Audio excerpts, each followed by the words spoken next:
nâng ấy bông mai bông bông tu sắp bông mai bông bông miền bánh hà chộp ai clot hay nở pra bán ấy men bông mai bông bông về đạp bông mai bông bông miền bánh hà bài đấy bông mai bông bông cùng tục du bông mai bông bông ai một tua xóa cam đo ai clot bán cứ mình men chỉ cả bài phát thế nè bông mai bông cứ dương thua ca đo ban tại một đòn cứ dương đo đại ai clot tại một đòn tỏ lấy dương cùng ai đong trăm dấu dương từ tu sna việt đâu từng óc này chỉ miệp xúa bông mai bông bông ngày nít nhom men iPhone 7 Plus មកគ្រឿងដែលវាមានបញ្ហាជាប់ iCloud ហើយសម្រាប់ការជាប់ iCloud របស់វាដែរគឺយើងនៅប្រើប្រាស់កើតមកបងដូចនៅក្នុងវីដេអូអញ្ចឹងយើងធ្វើការដោះ iCloud មកបងគឺយើងធ្វើការ clear iCloud នេះចេញយកតែម្ដងហើយការដោះ iCloud នេះគឺមិនមែនជាការ bypass ទេពុកម៉ែបងពេលដែលយើងធ្វើការ bypass គឺយើង bypass ហើយគឺទូរស័ព្ទហ្នឹងនៅជាប់ iCloud តែក៏ប៉ុន្តែប្រើប្រាស់បានក៏ប៉ុន្តែពេលដែលយើងធ្វើការ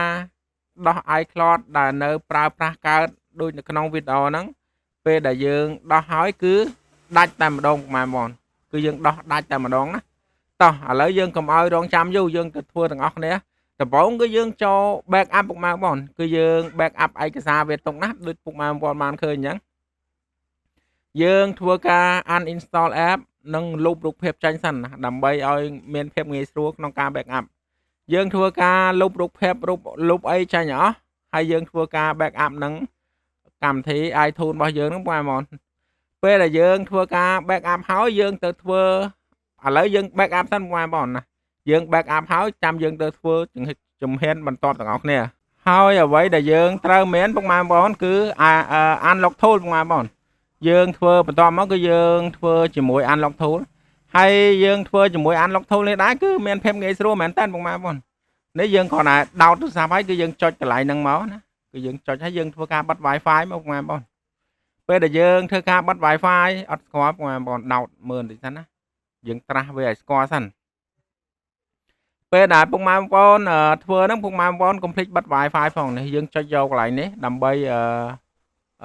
មើលព័ត៌មានវាបន្ថែមទៅតាមក្បួនរបស់វាបន្ទាប់មកគឺយើងយកកន្លែងនេះពុកម៉ែបងប្អូនគឺយើងយកខាងក្រោមហ្នឹងនេះគឺយើងយកកន្លែងហ្នឹងហើយយើងជ្រើសយកអ្វីដែលយើង backup មិញបងប្អូននេះគឺនេះយកអាហ្នឹងមកគឺបន្ទាប់មកគឺមានលេខកូដគឺយើងដាក់លេខកូដពេលដែលយើង backup ពី iTunes ណាបងប្អូនពេលដែលដាក់លេខកូដមកគឺកម្មវិធី unlock tool វានឹងចូលធ្វើការ remove iCloud ហ្នឹងចេញតែម្ដងណាគឺអត់ពិបាកទេបងប្អូនពេលដែលវាធ្វើការ remove ហើយចាំយើងធ្វើ test សារបុកបងប្អូនយើងទៅធ្វើការបុក program លើមើលតើវានៅជាប់ទៀតអត់ណាឥឡូវជាក់ស្ដែងពុកម៉ែបងប្អូនមើលនៅក្នុងទូរស័ព្ទនេះគឺជាប់ 100% ហើយតើឥឡូវយើងកុំឲ្យរងចាំយូរបងប្អូនយើងទៅធ្វើជំហានបន្តទៀតគឺយើងទៅធ្វើការបុក program របស់ទូរស័ព្ទនេះដើម្បីត្រួតពិនិត្យថាវាជាប់ iCloud ឬអត់ជាប់ iCloud ក៏ប៉ុន្តែជាក់ស្ដែងគឺពេលដែលកម្មវិធី unlock tool វាធ្វើការ remove អញ្ចឹងហើយគឺវាយើងមានអាចចូលទៅអាចឆែកក្នុង website វាបានទេបងប្អូនយើងឆែកទៅដឹងថាជាប់ឬមិនជាប់ហើយក៏ប៉ុន្តែខ្ញុំអត់ចង់ឆែកទេខ្ញុំបុកឲ្យពុកម៉ែបងប្អូនមើលយកតែម្ដងមកឥឡូវនេះបងប្អូនកម្មវិធី unlock tool គឺវាធ្វើការហើយនេះគឺវាធ្វើការដោះហើយអ្វីដែលយើងត្រូវធ្វើបន្តទៀតគឺយើងបុក program បងប្អូនណាយើងបុក program យកតែម្ដងណាឥឡូវយើងធ្វើការបិទទូរស័ព្ទសិនណាពេលដែលយើងធ្វើការបុក program ទៅវាយើងចាំអត់មើលទាំងអស់គ្នាបងប្អូនឥឡូវយើងធ្វើការបុក program សិនហើយសម្រាប់ការបុក program នេះគឺវារៀងយូរដែរបងប្អូនហើយសម្រាប់នៅ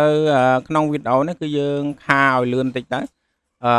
ក្នុងការបុក program នេះវាគ្មានអីប្លែកវាគ្មានអីคล้ายទេបងប្អូនគឺយើងបុកទៅគឺវានៅតែអញ្ចឹងណាហ្នឹងហើយបងប្អូនឥឡូវការបុក program របស់យើងគឺបានរួចរាល់ហើយយើងទៅធ្វើការ activate វាមើលតើការ remove iCloud របស់យើងតើបានជោគជ័យ 100% ឬមួយក៏អត់